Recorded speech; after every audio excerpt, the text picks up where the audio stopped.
자, 2022년 새해 첫 주일 우리가 또 함께 맞이하게 하셔서 감사합니다. 동구 영신 예배 때 제가 말씀드린 것처럼 우리 2022년을 살아가는 우리의 표어, 작년에는 그러하여도는 코로나가 막 발생하고 1년 막 지나면서 너무 힘들었기 때문에 그래도 우리가 믿음으로 잘 살자, 그런 뜻이었고, 올해 이제 코로나 3년째가 되니까 이제 그러하여도는 좀 뛰어넘어서 코로나 시대에도 우리가 왕의 제사장처럼 왕의 부르심을 받은 이 세상의 제사장으로서 영향력을 끼치는, 이 어려움의 시대에도 사람들을 그리스도에게로 인도하는 그런 그리스도인이 되자. 아멘. 그게 우리의 소망입니다. 그러니 올해는 조금 더 우리가 이제는 3년 차가 되기 때문에 이 코로나 이 어려운 상황을 어렵다만 말하지 말고 복음의 진리의 말씀으로 이길 뿐만 아니라 이 어려움의 시대에 내 안에 있는 생명이 증거되어지는 왕의 제사장들이 되시기를 주의 이름으로 축복합니다. 오늘 말씀은 이 새해 첫 주일에 제가 참 고민이 많았죠. 그렇지만 오늘 이 본문을 그대로 살피는 것이 새해 첫 주일에 너무 잘 어울린다 라는 생각이 들어서 오늘 희년의 성취로 오신 예수 그리스도 라는 말씀을 함께 나누어 보려고 합니다. 자, 오늘 말씀에서 제일 중요한 건 희년이 도대체 뭐냐. 들어보기는 많이 들어봤는데 희년이 뭔지 손에 딱 잡히시는 분, 희년이 뭐다? 아무튼 이제 좀 생각해 보기로 하고요. 희년은 1년, 2년, 3년 하는데 희년이냐? 아무튼 어떤 년인지 아니고 이런 표현을 쓰면 안 되겠는데, 아무튼 년은 년인데 희년이 뭐냐? 그리고 그 희년이 예수님이 성취하셨다는데 도대체 뭘 성취하신 거냐? 그리고 그 희년은 누구에게 필요한 거냐? 이 세 가지가 오늘 우리가 집중적으로 생각해야 할 핵심입니다. 다시 한번 기억을 되살리기 위해서 누가복음은 데오빌로로 상징되는 이방인들에게 쓴 의사 누가가 쓴 복음서입니다. 여러분 맞죠? 그래서 어떻게 하면 유대인들이 아닌 우리처럼 복음의 환경 속에 자라지 못한 이방인들이 어떻게 하면 예수를 잘 알게 할 수 있을까? 그런 고민이 누가복음에는 많이 묻어 있는 거죠. 그죠? 그래서 누가가 이 기사를 하나씩 이렇게 선택을 해서 이렇게 배열을 해 나갈 때 어떻게 하면 이방인들이 예수가 어떤 분인지를 잘 이해할 수 있을까? 그래서 첫 번째 공생의 사건으로 택한 게 뭐였죠? 예수님이 세례 요한에게 물 세례를 받으시는 장면을 공생의 첫 번째 스타트 기사로 누가가 선택을 했어요. 이 사건은 모든 공간복음서가 다 기록하고 있을 정도로 중요하다고 말씀드렸잖아요. 근데 그 사건을 통해서 우리는 예수 그리스도께서 12살에 성전에서 이미 내가 완전한 하나님의 아들이라는 자각을 가지고 계셨다는 걸 공부를 했잖아요. 여러분 맞죠? 근데 그분이 그 후로 18년 동안 사람의 아들로서, 목수 요셉의 아들로서 충실하게 삶을 사시다가 때가 참에 30세가 되어서 때가 참에 공생애를 시작하셨는데, 그 공생애를 시작하는 첫 번째 출발점에 세례 요한에게 물세례를 받았다. 그러니까 이게 무슨 의미냐면 그분이 완전한 사람이 되셔서, 우리와 같은 똑같은 사람이 되셔서 사람이 받는 물세례를 받으심으로 말미암아 완전한 사람으로 공생애를 출발하신다는 그런 신학적인 의미가 있다. 그래서 그 사건은 나자심의 사건이었는데, 이제 예수님이 죽음의 길, 십자가의 길을 향해서 첫 걸음을 옮기시려고 하는데, 그 첫 걸음이 죄인들이 죽고 다시 태어난 물세례를 받으심으로 말미암아 우리와 같은 인간이 되어주시고, 아멘. 그런데 그때 그 물세례를 받으시는 중에 하늘이 열리고 성령이 비둘기처럼 임하면서 예수님은 성령이신 그분이기 때문에 성령을 받으실 필요도 없지만 이 땅에 하나님의 아들로서 공생애를 시작하신다는 하나님 아버지의 가시적인 인준, 이 사람이 내 아들이다, 내 아들인데 완전한 사람이 되어서 이제 공생애를 시작하실 거다 라는 하늘의 소리가 있었다. 그래서 이 모든 복음서 기자가 이것을 주목하면서 마태는 이런 그 하나님의 말씀을 모든 의가 이루어진 거다. 그게 첫 번째 누가가 주목한 사건이었습니다. 기억하시죠? 두 번째 누가가 주목한 사건은 뭐였죠? 광야에 시험 받으시는 사건이었습니다. 지난주에 살펴본 내용입니다. 그렇죠? 그 광야에서 시험 받으신 사건을 첫 번째 아담과 마지막 아담, 굉장히 중요한 사건, 의미심장한 사건이죠. 그래서 완전한 사람이셨다가 물세례라면 그 완전한 사람이신 예수께서 광야에서 첫 번째 아담이 실패했던 사탄의 유혹을 완전하게 이기심으로 말미암아 앞으로 오고 오는 세대에 그리스도를 힘입어 승리하게 되는 마지막 아담이 되신 사건. 그래서 누가가 이방인들에게 예수는 이런 분이다라고 소개를 하는데, 첫째는 하나님이신 그분이 우리처럼 완전한 사람이 되셔서 물세례를 받으실 때 하나님이 내 아들이라고 인쳐주셨다, 첫째고, 두 번째는 그분이 완전한 사람이셨지만 하나님의 아들이기 때문에 첫사람 아담이 실패한 시험을 다 이기셨다, 두 번째 사건이에요. 오늘 이제 세 번째 이야기가 여기 본문에 보면 이 글이 오늘 너희 귀에 응하였느니라. 이 글은 뭐냐면 이사야에 있는 18절 19절 말씀, 주의 은혜의 해를 전파하게 하려 하심이라 하고는 이 주의 은혜의 해가 오늘 너희 귀에 응했다라고 하는 희년의 성취로 오신 예수 그리스도에 관한 말씀을 누가가 세 번째 이방인들이 예수를 알아가는 데 있어서 중요한 사건으로 주목하고 있는 것이죠. 그런데 사실은요, 이게 다른 복음서들을 보면요, 오늘 누가가 쓰고 있는 이 사건 앞에 다른 이야기들이 많이 있어요. 갈릴리에서 사역하신. 근데 누가는 그걸 과감하게 확 생략을 하고 뭘로 세 번째 기사를 잡은 거예요? 희년의 성취로 오신 예수 그리스도. 그러면 왜 이 갈릴리와 나사렛 이야기로 이 공생애를 시작하고 있는 건가? 이 사건을 왜 주목하고 있는 건가?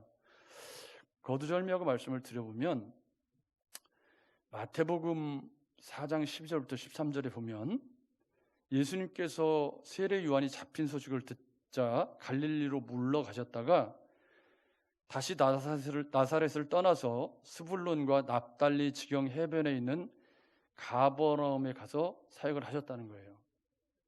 근데 이 스불론과 납달리가 어떤 지역이냐면, 이게 이제 오늘 가난한 자에게 복음을, 또 눈먼 자에게 눈뜨게 하는 이 18절 19절 말씀이 스불론과 납달리하고 연결이 되어 있단 말이에요. 그래서 이 스불론과 납달리가 어떤 땅이냐면,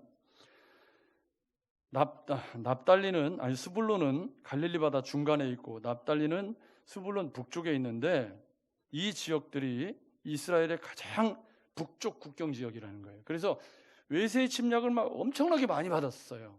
그러다 보니까 민족이 혼혈돼 가지고 정체성을 잃어버린 거죠. 무슨 얘기인지 아시겠죠? 그리고 그냥 자주 공격을 당하니까 못 살고 황폐하고 이민족들이 섞여 있는, 그래서 유대인들의 입장에서 보면 제일 더럽고 못 사는 사람들이 몰려 사는 지역을 스불론과 납달리. 그러니까 마태복음에서 이 스불론과 납달리, 갈릴리 지역, 나사렛, 이 동네가 전부 무엇을 지칭하냐면 외세의 침략을 너무 많이 받고 그로 인해서 막 찌들릴 대로 찌들려서 가난하고 못 사는, 경치는 무지하게 멋있었다고 그래요. 왜냐하면 갈릴리 호수가 길이가 21km, 그 다음에 폭이 12km, 전체 둘레가 53km 정도 됐다고 그러니까 호수 한 바퀴 돌려면 53km 정도 되는 호수니까 엄청나게 큰 호수죠. 그러니까 그 호수 주변의 경관이 이뻤겠죠. 그 동네는 굉장히 이뻤는데, 근데 거기가 하도 침략을 많이 받고 가족들이 죽기도 하고 노예로 잡히기도 하고 이방인이 와서 살기도 하고 도덕적으로 타락하고 종교적으로 순수성을 잃고 그랬기 때문에 남쪽 유대 사람들은 이곳 사람들이 엄연히 이스라엘 사람들이지만 멸시하고 조롱하고 천대해서 이방의 갈릴리라고 불렀던 거기가 스불론과 납달리라는 거예요. 그러니까 주님이 공생애를 거기서 시작하셨다. 오늘도 갈릴리에서 시작하셨잖아요. 갈릴리 나사렛 동네에서. 이건 지금 누가가 굉장히 의도적으로 하고 있는 건데 이 이사야가 흑암에 앉은 백성, 사망의 그늘에 앉은 백성, 이 비참한 생활을 하고 있는 그들에게 예수님이 찾아가셔서 오늘 너희에게 이 은혜의 해가 임했다라고 말씀하신 거예요. 자, 그러면 이 은혜의 해라는 말은 희년이라는 말인데요. 희년이라는 말이 어디에 나오냐면 어디에 나오죠? 레위기 25장에 나와요. 레위기 25장에 나오는데 제 여기 원고에는 앞에 뭐 회당의 순서들이 많이 있는데 여러분 이건 나중에 원고 보시고 참고하시고 희년이라는 게 도대체 뭐냐? 여러분 구약 성경에 저를 보십시오. 다른 거 보실 거 없잖아요. 저 보시면 돼요. 안식일이 있었어요. 안식일은 뭐냐면 일주일의 하루를 그침의 원리를 실천하는 날이었죠. 여러분 맞죠? 근데 그 안식일을 제정하시면서 하나님이 너희가 노동을 그침으로 인해서 그 반사 이익을 가난한 사람들이 얻을 수 있도록 그렇게 하시라고 말씀을 하셨고요. 그 다음에 그보다 조금 더 커진 것이 뭐냐면 안식년이에요. 안식년은 7년에 한 번씩 돌아오는데 그 7년에 한 번씩 땅을 휴경하라는 것이 요체죠. 그래서 그 땅을 휴경할 때 그 휴경한 땅에서 이방인과 못 사는 사람들이 그 휴경한 땅에서 나는 이렇게 부산물들을 좀 먹을 수 있도록 그렇게 하라는 거예요. 그리고 이제 그 안식년이 7번 지나고 나서 그럼 49년이죠? 그 다음 해 안식년이 7번 지나고 그 다음 해를 하나님이 희년이라고 정해놓으시고 그 희년에 무슨 일을 하라고 하셨냐면 그 50년 사이에 사람들이 뭐 돈이 없어가지고 자기 땅을 팔기도 하고 원래 땅은 매매 대상이 아니었거든요. 땅만 팔면 다행인데 자식들도 노예로 팔고 사람도 노예로 팔리고 하는 그런 일들이 있었단 말이에요. 이스라엘 사회에도. 그런데 50년째가 되는 그 희년이 돌아오면 이 땅도 돌려받고 노예로 팔렸던 사람들도 다 해방이 되는 해가 희년이에요. 그래서 희년이라는 건 어떤 사람들이 목베서 기다릴까요? 희년을. 노예로 붙잡고 있는 사람이 희년을 기다리겠어요? 노예로 잡혀있는 사람이 희년을 기다리겠어요? 노예로 쓰는 사람 입장에서는 희년이 달아오는 게 좋아요? 안 좋아요? 안 좋지. 무조건 놔줘야 되니까. 그죠? 그러면 그 희년을 목 빠지게 기다리는 사람 누구죠? 비천하고 노예로 팔린 사람들. 이게 복음의 역설이에요. 여러분 잘 들으셔야 돼요. 이게 복음이 어떤 사람에게 필요하냐에 대한 아주 중요한 통찰력을 주기 때문에. 그러니까 스불론과 납달리가 제일 못 살고 외세 침략을 많이 받고 그 황폐한 땅이었는데 거기서 주님이 지금 이 말씀을 하시고 있다는 것도 여러분 주의해서 잘 들으셔야 돼요. 복음은 어떤 사람에게 필요한 거냐. 그러니까 희년이라고 하는 것은 레위기 25장 10절부터 13절에 보면 너희는 50년째 해를 거룩하게 하여 그 땅에 있는 모든 주민을 위하여 자유를 공포하라. 이게 핵심이에요. 자유를 공포하라. 자유를 공포하라. 희년의 핵심 원리 자유를 공포하라. 이 해는 너희에게 희년이니 너희는 각각 자기의 소유주로 돌아가며 각각 자기의 가족에게로 돌아갈지며 그 50년째 해는 너희의 희년이니 너희는 파종하지 말며 스스로 난 것을 거두지 말며 가꾸지 아니한 포도를 거두지 말라. 이는 희년이니 너희에게 거룩함이라. 너희 밭에 소출을 먹으리라. 이 희년에는 너희 각기 자기의 소유주로 돌아갈지라. 그럽니다. 여기서 핵심은 돌아갈지라, 자유를 공포하라. 이게 핵심이에요. 누가 자유를 얻는 거죠?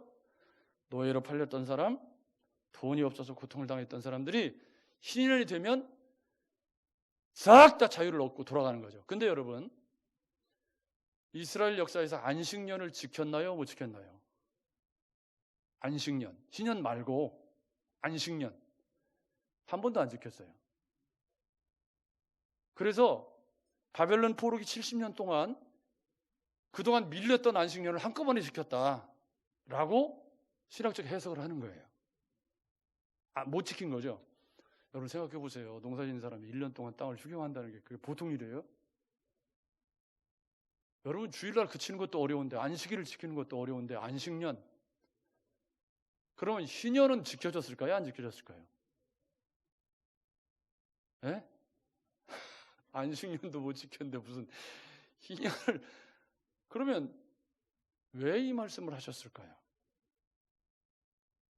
왜 못 지켰는데 구약에 이거 다 안식년도 못 지켰고 희년은 뭐 더 말할 것도 없고 아예 뭐 지켜진 적이 없는데 왜 하나님이 이 말씀을 하셨을까요?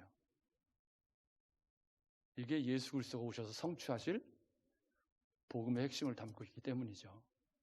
할렐루야. 그러니까 너희는 못 지켜도 예수께서 오셔서 진정한 희년의 성취로 오실 것을 예표적으로 보여주는 말씀들이 희년의 정신이었던 거예요.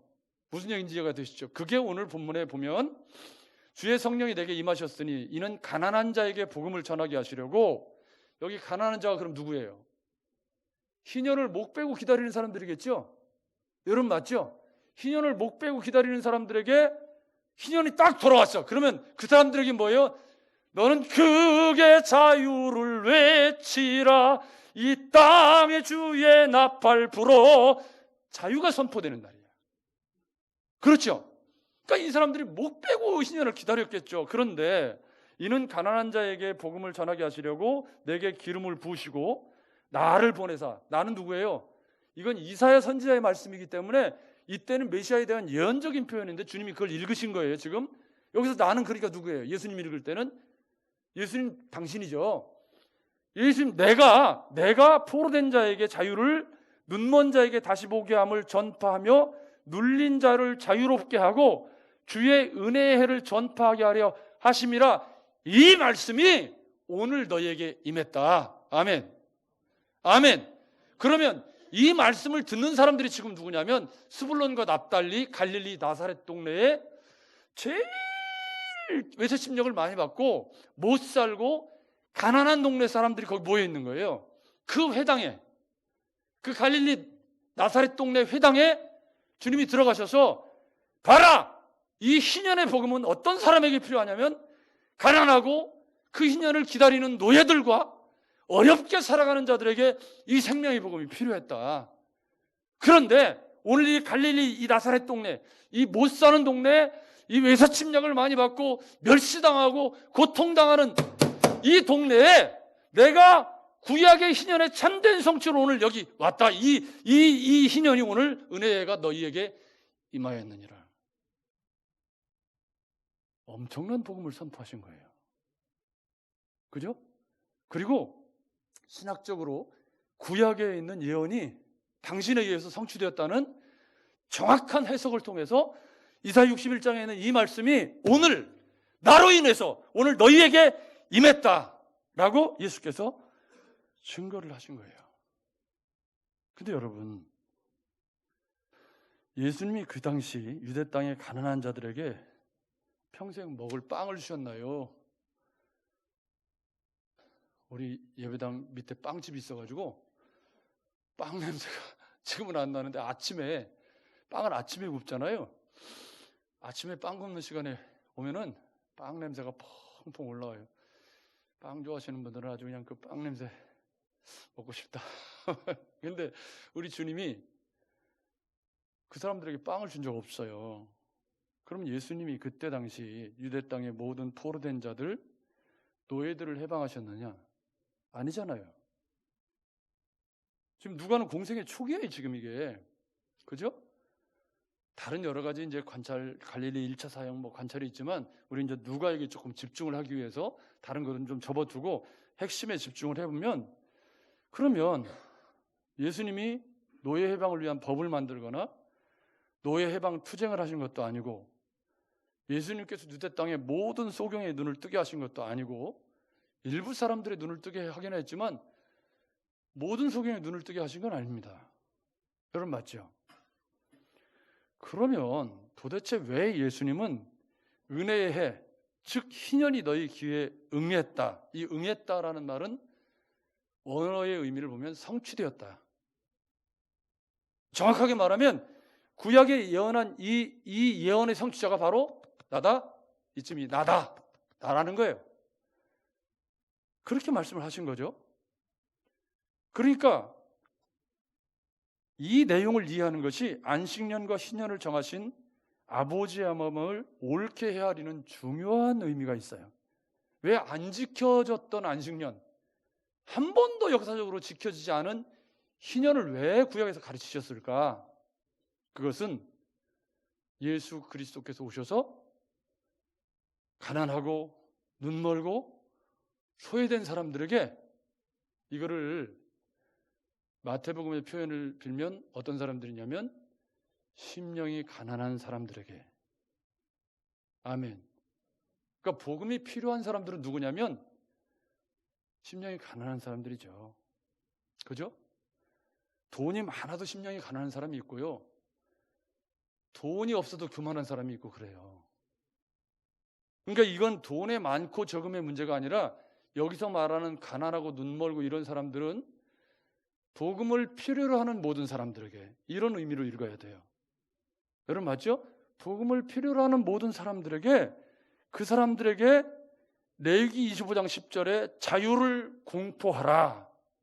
자유를 공포하라. 이게 희년의 정신인 거예요. 그래서 갈라디아서 5장 1절에 보면은 그리스도께서 우리로 자유케 하려고 자유를 주셨으니 그러므로 굳게 서서 다시는 종의 멍에를 매지 말라. 이 자유가 율법으로부터의 자유를 의미하는 것이 갈라디아서지만 이 자유의 모형적인 그림이 어디에 있어요? 희년에 있었던 거죠. 희년에는 누가 자유롭게 되죠? 노예로 팔리고 찢기고 상한 사람들이 그 희년이 돌아오기를 얼마나 기다리고, 그래서 그 희년이 돌아왔을 때 온 나라가 너는 크게 자유를 외치라, 이 자유를 선포했던, 한 번도 지켜지진 않았지만 그러나 그 그림 언어를 통해서 예수님이 오셔서 우리에게 주시는 자유, 가난한 자들에게, 소외된 자들에게, 흑암에 앉은 백성들에게, 즉 예수님의 구원을 필요로 하는 사람들에게 그분이 자유를 주시려고 이 땅에 오셨다. 희년의 성취로. 아멘. 이게 누가가 세 번째 중요하게 여기는 사건입니다. 그런데 본문에 문제가 생겼죠. 어떤 문제가 생겼죠? 이 희년의 성취로 이 갈릴리 나사렛에 못 사는 사람들, 진짜 복음을 필요로 할 것 같은 사람들에게 주님이 오셔서 야, 내가 이 희년의 성취하러 너에게 왔다. 그러면 이 갈릴리 못 사는 사람들이 아멘 주 예수의 오시옵소서 그랬으면 얼마나 좋았겠어요. 그죠? 근데 갈릴리 나사렛 사람들이 좀 이상해요. 본문에 보니까 그들이 다 그를 증언하고 그 입으로 나오는 바 은혜로운 말을 놀랍게 여겨 이르되, 그 다음 말이 뭐죠? 이 사람이 요셉의 아들이 아니냐. 그러니까 제일 못 사는 동네였단 말이에요. 거기가 스불론과 납달리, 소외되고 그들에게 희년의 복음이 필요하기 때문에 주님이 거기서 이 희년이 너희에게 임했다 그랬더니 사람들이 가난한 사람들이고 배척하는 사람들이에요. 근데 그 사람들이 한다는 말이 원래 죄송합니다. 우리 아버님 진작에 천국 가셨는데 우리 아버님이 좀 뭐라고 그러실지 모르겠네. 저거 철배 아들 아니요? 저놈이 언제 공부해갖고 저런데야? 그러니까 갈릴리 나사렛 사람들이 하는 말이 저 요셉 아들 아니야? 저 친구 저거 저 요셉 아들인데 저놈 새끼가 언제 와서 공부했다고 와가지고 내가 무슨 희년의 성취라고 그딴 소리를 한대야? 배척했다. 본문 말씀 보십시오. 여기 보니까 요셉이 아들이 아니냐라고 말하면서 그 얘기에 다른 복음서에는 부연 설명이 있지만 여긴 부연 설명이 없고 바로 예수님의 말씀이 이어지는데 뭐라고 말하냐면 의사야 너 자신을 고쳐라. 이게 무슨 말이냐면요, 제가 이제 가끔 이렇게 운동을 이렇게 하다 보면 아주 그냥 기가 막히게 운동을 하시는 분이 있어요. 원래 이렇게 이쁘게 해야 되잖아요. 이쁘게. 우리가 폼생 폼사 아니에요. 이쁘게, 기왕에 할 거면 이쁘게 해야지. 근데 그냥 막 이상하게 하시는 분이 있어요. 그러면 이제 그런 분한테 하도 보다가 답답해가지고, 아이 목사님 이렇게 좀 이쁘게 하셔야지. 그러니까 그분이 뭐라고 그러는지 아세요? 너나 잘하세요. 그러면 할 말이 없어. 너나 잘하세요. 이게 그 말이에요. 지금 이걸 지금 예수님 말씀하셨지만 이게 갈릴리 나사렛 사람들이 주님에게 하는 얘기야. 의사야 너나 고쳐라. 이 말이 무슨 얘기냐면 요셉의 아들 너나 잘하세요. 뭐라고요? 나보고 너나 잘하라고? 아니죠? 네. 그러니까 지금 그런 의미예요. 그러면서 선지자가 고향에서는 환영을 받지 못한다. 이 부분을 길게 설명할 건 없어 보여요. 왜냐하면 지금 갈릴리 나사렛 동네가 제일 복음이 필요한, 가난하고 못 사는, 그 시대에 가장 못 사는 그런 동네라고 여겨져서 거기서 희년의 복음이 선포된 거예요. 누가가 지금 주목하고 있는 거예요. 그럼 그들이 희년이 돌아와서 노예가 자유하게 되는 날을 사모해야 정상이잖아요. 여러분 맞죠? 근데 이 사람들이 너 요셉 목사 아들 아니야? 너나가 잘하세요, 너나. 이렇게 말했다는 말이에요. 지금 배척했다는 말이에요. 이유가 뭐죠?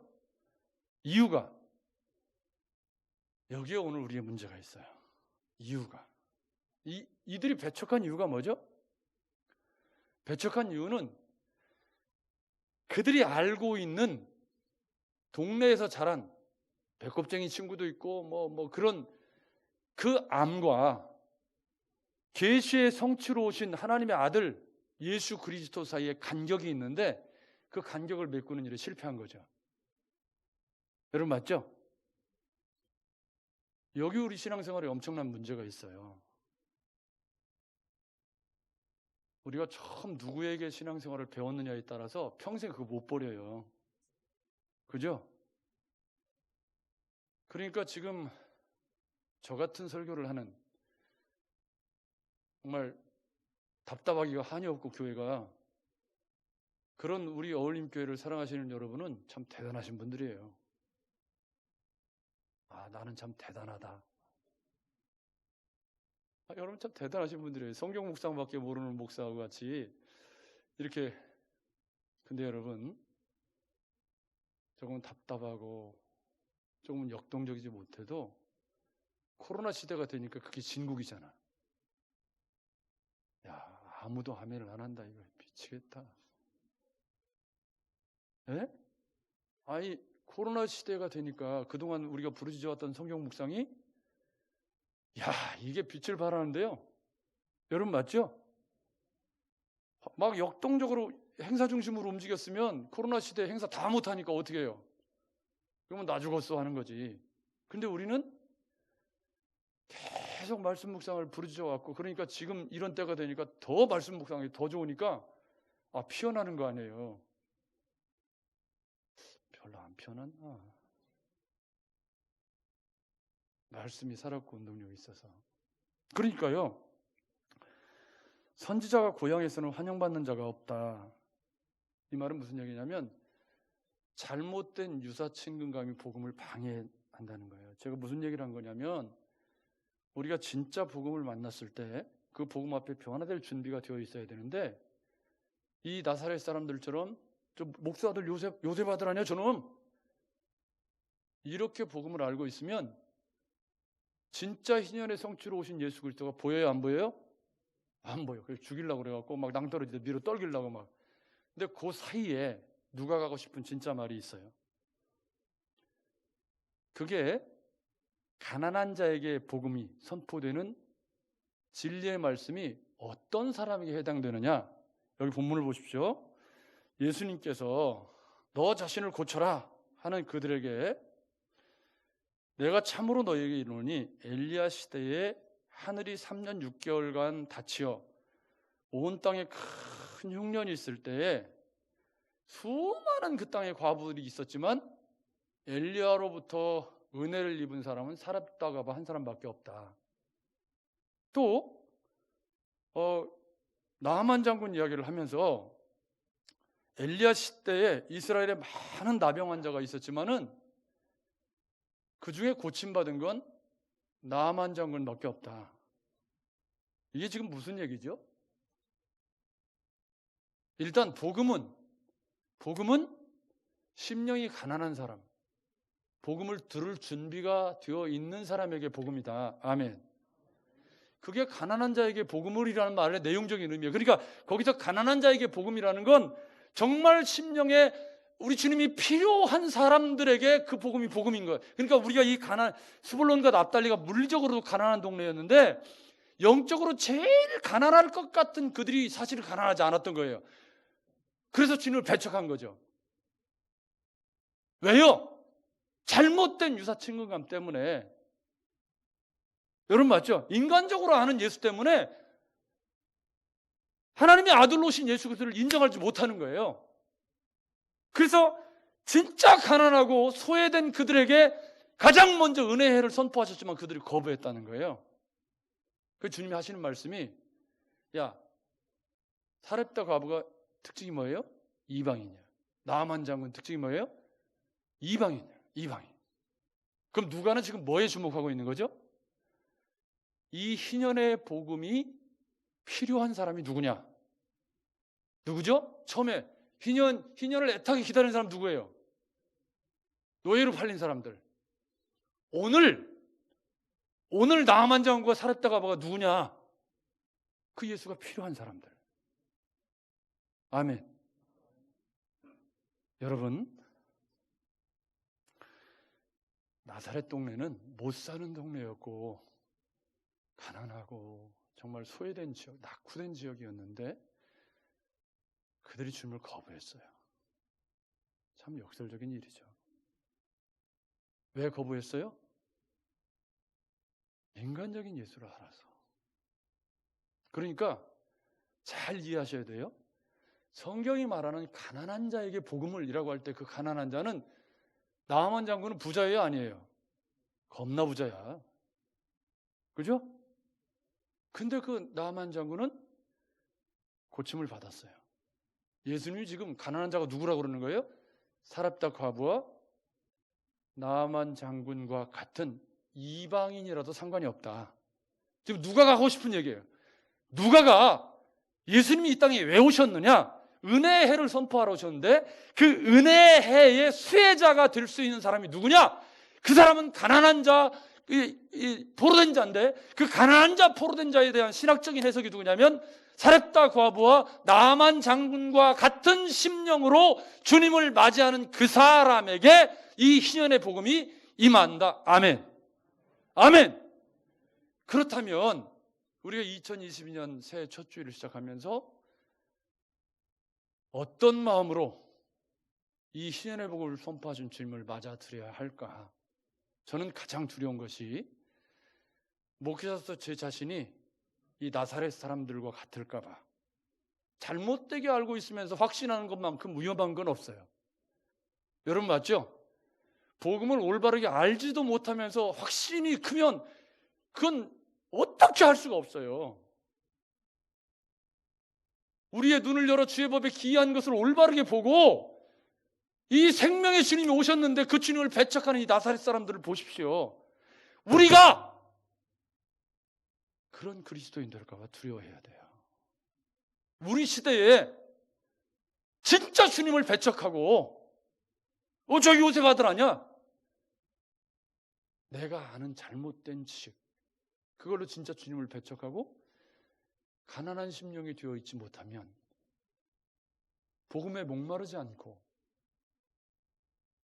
예수를 더 올바르게 알아야 된다라고 하는 거룩한 부담감이 내 안에 없고 그렇게 신앙생활을 계속해 나간다면 그 사람들은 갈릴리 나사렛 사람들과 비슷한 반응을 주님께 보이고 있을지도 모릅니다. 그래서 우리는 2022년을 맞이하면서 희년의 성취로 오셨다 우리 주님이.